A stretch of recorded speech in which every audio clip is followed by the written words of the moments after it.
Please like, share and subscribe Sneha TV. అరకులో YS Sharmila Reddy జన్మదిన వేడుకలు. షెడ్యూల్ తెగల ప్రజల నుంచి ఆర్జీలను స్వీకరించిన ఎస్టీ కమిషన్ సభ్యులు శంకర్ నాయక్. రాజమహేంద్రవరంలో అంతర్జాతీయ దివ్యాంగుల దినోత్సవ వేడుకలు.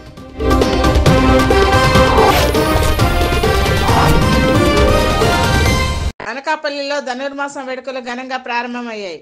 మత్స్యావతారంలో శ్రీ వెంకటేశ్వర స్వామి భక్తులకు దర్శనమిచ్చారు.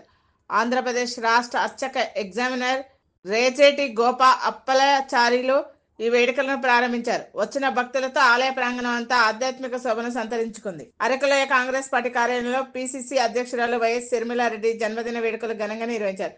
ఈ సందర్భంగా ఏపీ కాంగ్రెస్ పార్టీ ప్రధాన కార్యదర్శి పాచిపెంట శాంతకుమారి మాట్లాడుతూ వైఎస్ షర్మిలారెడ్డి వల్లనే రాష్ట్రం అభివృద్ధి పదంలో నడుస్తుందని చెప్పారు. ప్రజలు కాంగ్రెస్ పార్టీని ఆదరించాలని కోరారు.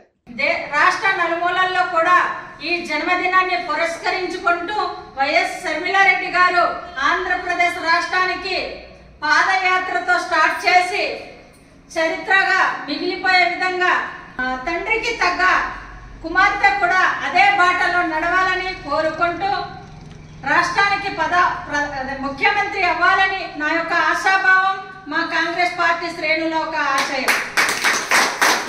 దేశానికి ఎన్నుముక్కగా రాహుల్ గాంధీ గారిని ప్రధానమంత్రి చేయాలని, వైఎస్ రాజశేఖర్ రెడ్డి గారి యొక్క ఆశయాన్ని నెరవేర్చడానికి ఈవేళ షర్మిలారెడ్డి గారి కాంగ్రెస్ పార్టీలో ముందడుగు వేయడం జరిగింది. కనుక అదే బాటలో మనమందరం కూడా నడుచుకుందామని తెలియజేస్తూ మరోసారి మా యొక్క కాంగ్రెస్ పార్టీ నుండి, కాంగ్రెస్ కమిటీ నుండి హృదయపూర్వక జన్మదిన శుభాకాంక్షలు తెలియజేయడం జరుగుతుంది. రాష్ట్రంలో ఎస్టీలకు అండగా నిలిచి వారి సమస్యల పరిష్కారం లక్ష్యంగా పనిచేస్తానని ఎస్సీ ఎస్టీ కమిషన్ సభ్యులు వాదిత్య శంకర్ నాయక్ అన్నారు. R&B అతిథి గృహంలో షెడ్యూల్ తెగల ప్రజల నుండి ఆయన అర్జీలను స్వీకరించారు. హక్కులను కాపాడడానికి కమిషన్ అండగా నిలుస్తుందని తెలిపారు.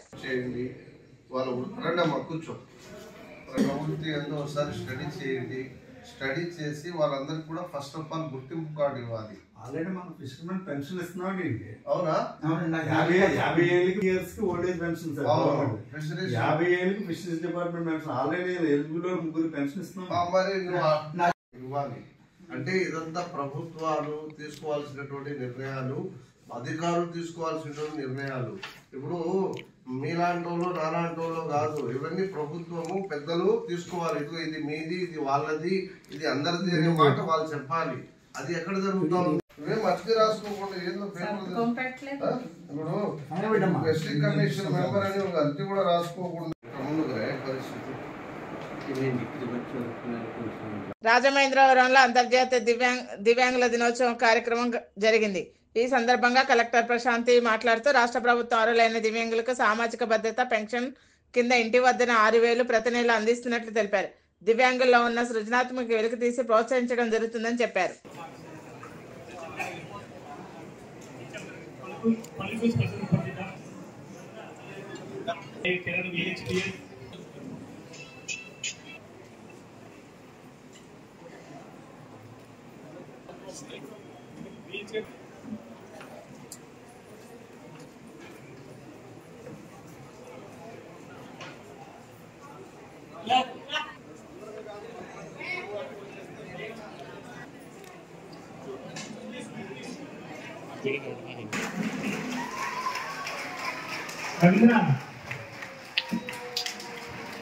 కడప జిల్లా నీటి సంఘం ఎన్నికల్లో చిన్నతూము చైర్మన్ గా కొర్రపాటి సురేంద్ర, పెద్దతూము వైస్ చైర్మన్ గా డి వెంకటేశ్వర్లు ఏకగ్రీవంగా ఎన్నికయ్యారు. ఈ సందర్భంగా బలిజ సేవా సంఘం అధ్యక్షులు సింగంశెట్టి వెంకట సుబ్బయ్య మాట్లాడుతూ తాము చేస్తున్న సేవలను కూటమి ప్రభుత్వం గురించి పదవి ఇచ్చిందని తెలిపారు. మా కుటుంబంలోని 2 వ్యక్తులను, మహోన్నతమైన వ్యక్తులను, వీరు ప్రతి ఒక్కరు కష్టపడి సహాయం చేయడంలో కానీ, ఏదైనా కష్టం తెలిసినా ముందుండి నడిపించడంలో కానీ మంచి వ్యక్తులు వీళ్ళిద్దరిని గుర్తించి ఈ యొక్క బద్వేల్లో తెలుగుదేశం పార్టీ కానీ, జనసేన పార్టీ కానీ, అలాగే బీజేపీ పార్టీ కానీ ఈ కూటమి ప్రభుత్వం గుర్తించి వీళ్ళిద్దరికీ పదవులు ఇవ్వడం అనేది చాలా గర్వంగా ఉంది మాకు. అలాగే మన తెలుగుదేశం విజయమ్మ గారికి ప్రత్యేక ధన్యవాదాలు. The one and only dynamic leader మా రితేష్ అన్న గారికి మా యొక్క బలి సంఘం తరఫున ప్రత్యేక హార్దిక శుభాకాంక్షలు తెలియజేస్తున్నాను. ఎందుకంటే మా సంఘం ఏర్పడిన తర్వాత మొట్టమొదటిగా వచ్చినటువంటి మహోన్నతమైన పదవులు ఇవి. మా యొక్క కష్టాన్ని బద్వేలో మేము చేసే కార్యక్రమాలను, లాస్ట్ టైం మా డివిజన్లో చేసినటువంటి కార్యక్రమాలను ప్రతి ఒక్కరిని గుర్తుపెట్టుకొని దృష్టిలో ఉంచుకొని అతి త్వరలోనే ఈ పదవులు ఇవ్వడం అనేది జరిగింది. అందుకని మా రిటేషన్కు మా సంఘం తరఫున ప్రత్యేక ధన్యవాదాలు తెలుపుకుంటున్నామన్నా. సిపిఎం పార్టీ కడప జిల్లా 12వ మహాసభలు జనవరి 4-5 తేదీలో నిర్వహిస్తున్నారని సిపిఎం జిల్లా కార్యదర్శి చంద్రశేఖర్ తెలిపారు.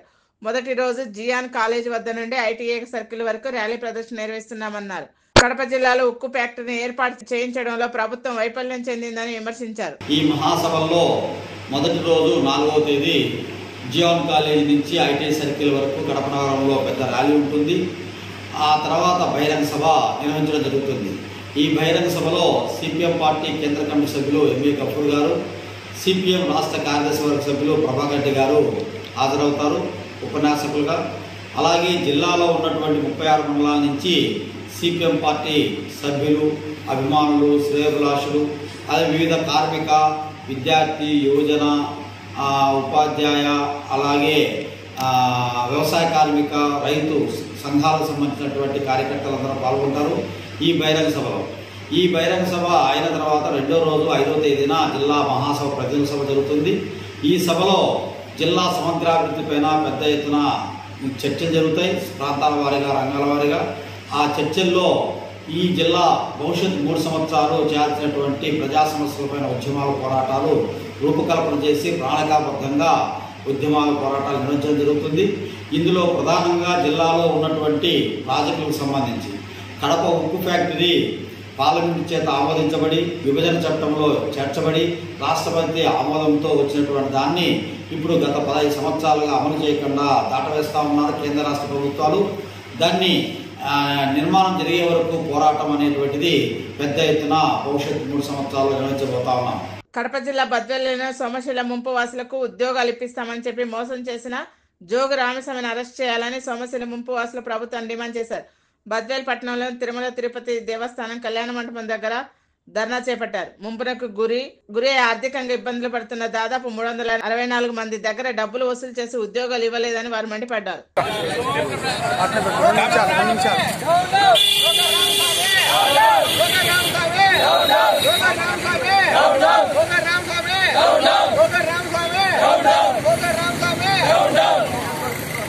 సింహాచల ప్రాజెక్టు ముప్పు బాధితులకు ముప్పుల బాధితుల దగ్గర డబ్బులు తీసుకొని డబ్బులు ఇప్పిస్తామని మోసం చేసిన బద్వేలు వాసి బ్రోకర్ రామస్వామి. కడప జిల్లా బద్వేలులోని 10 గ్రామాల్లో శ్మశాన వాటిక స్థలం లేక ప్రజలు అనేక ఇబ్బందులు పడుతున్నారని సిపిఎం నేత నగేష్ అన్నారు. శ్మశాన వాటిక స్థలాలు కేటాయించాలని డిమాండ్ చేస్తే ఎంఆర్ఓకి వినతి పత్రం ఇచ్చారు. శ్మశాన వాటిక స్థలం ఇచ్చినట్లు ప్రభుత్వం రికార్డులో నమోదు చేయాలన్నారు.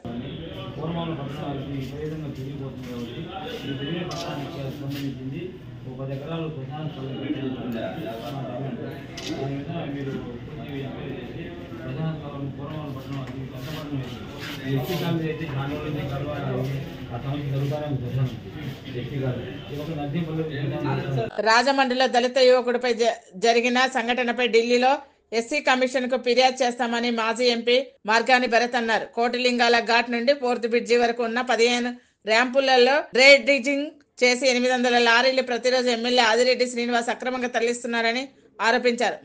బీసీ సామాజిక వర్గం పట్ల కూటమి ప్రభుత్వం అనగదొక్కే వైఖరి అవలంబిస్తుందని విమర్శించారు. ఇటీవల మనం సంఘటనలు చూసాం. ఇదే రాజమండ్రిలో ఒక దళిత యువకుడి పైన పోలీసులని ఉపయోగించి నగ్నంగా స్టేషన్లో నుంచోపెట్టి దళితుల యొక్క మనోభావాల్ని దెబ్బతీసే విధంగా వాళ్ళ యొక్క వ్యక్తిత్వాన్ని, వాళ్ళకున్న వ్యక్తిత్వాన్ని హననం చేసే విధంగా ఏ రకంగా ప్రవర్తించారో సాక్షాత్తు ఢిల్లీ వెళ్ళి national human rights commission, national SC commission కలిసి వాళ్ళకి నివేదిక ఇచ్చి రికార్డెడ్ ప్రూఫ్ వారికి ఇవ్వడం జరిగింది. వాళ్ళు కూడా దాన్ని క్రైమ్ నంబర్ రిజిస్టర్ చేయడం కూడా జరిగింది. క్రైమ్ నంబర్ రిజిస్టర్ చేసి జనవరి 3వ వారంలో నేషనల్ ఎస్సీ కమిషన్